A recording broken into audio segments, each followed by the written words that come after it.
ดีเนาะทุกคนสบายดีมื้อนี้จะมาสอนวิธีการติดตั้งเสียงแซมและจังหวะคีย์บอร์ดในโทรศัพท์เนาะเดี๋ยวจะมาบอกวิธีเนาะ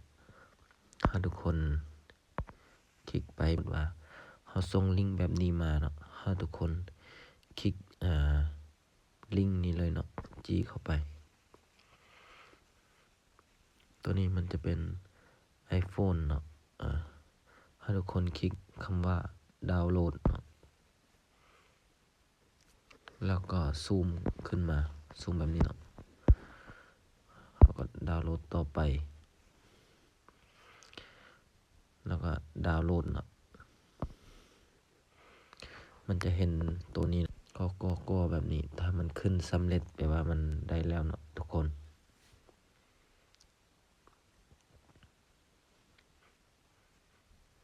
หลังจากนั้นนะครับทุกคนไปดาวน์โหลด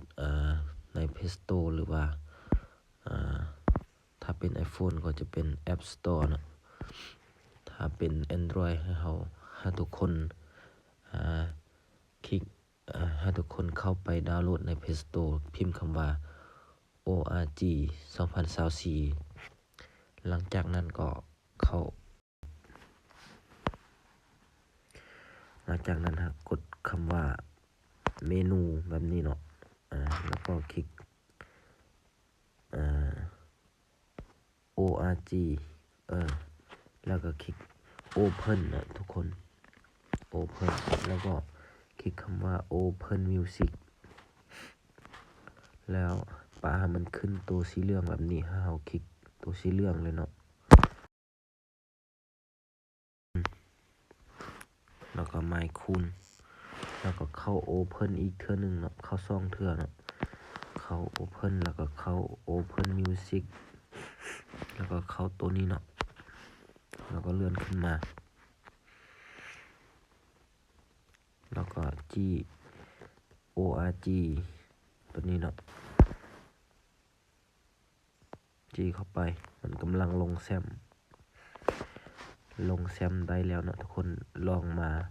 เปิดฟังเสียงก่อนนะฟังจังหวะ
ถ้าคลิปนี้มีประโยชน์ก็